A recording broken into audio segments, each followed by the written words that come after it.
X సేవలకు అంతరాయం, ప్రపంచవ్యాప్తంగా నిలిచిపోయిన సేవలు. దేశవ్యాప్తంగా శ్రీ చైతన్య కాలేజీల్లో ఐటీ సోదాలు, పెద్ద ఎత్తున పన్ను ఎగవేత ఆరోపణలు.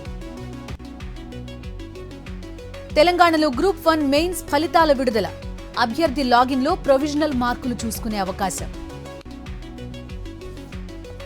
12న జరగబోయే యువత పోరుపై సజ్జల రామకృష్ణారెడ్డి టెలికాన్ఫరెన్స్. యువత పోరు, పార్టీ ఆవిర్భావ వేడుకలపై ముఖ్య నేతలకు దిశానిర్దేశం. కృష్ణా జిల్లా ఉయ్యూరులో విద్యార్థుల ఘర్షణ, ఒకరిపై ఒకరు దాడులు చేసుకున్న ప్రైవేట్ కాలేజ్ స్టూడెంట్స్. చంద్రబాబు చెప్పేవన్నీ పచ్చి అబద్ధాలు, బూటకపు హామీలతో అధికారంలోకి వచ్చారని వైఎస్ఆర్సీపీ నేత షేక్ నూరి ఫాతిమా ఫైర్. పార్వతీపురం మన్యం జిల్లా తాళ్లబురిడిలో విజృంభిస్తోన్న డయేరియా, 20కి చేరిన బాధితుల సంఖ్య.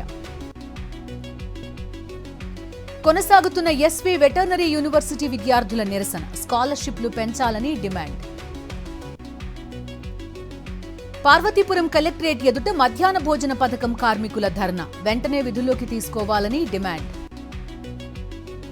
వరంగల్ జిల్లా పర్వతగిరి మండలంలో విద్యుత్ అధికారుల నిర్లక్ష్యం, ఎద్దుల బండిలో ట్రాన్స్ఫార్మర్ తీసుకెళ్లి రిపేర్ చేయించిన రైతు. అనకాపల్లి అచ్యుతాపురంలో లాకౌట్ ప్రకటించిన రాజరాజేశ్వరి లలితా త్రిపుర సుందరి కంపెనీ, ఫ్యాక్టరీ ముందు ఆందోళనకు దిగిన కార్మికులు. నంద్యాల జిల్లాలో జోరుగా రేషన్ బియ్యం అక్రమ రవాణా, బొలెరో వాహనం సీజ్, 35 ప్యాకెట్ల రైస్ స్వాధీనం. తిరుమలలో వైభవంగా వార్షిక సాలకట్ల తెప్పోత్సవాలు, పెద్ద ఎత్తున తరలివచ్చి మొక్కులు చెల్లించుకుంటున్న భక్తులు. ముంబై నుంచి న్యూయార్క్ వెళ్తున్న ఎయిర్ ఇండియా ఫ్లైట్ కు బాంబు బెదిరింపులు, విమానాన్ని తిరిగి ముంబై ఎయిర్పోర్ట్లో ల్యాండ్ చేసిన పైలట్లు.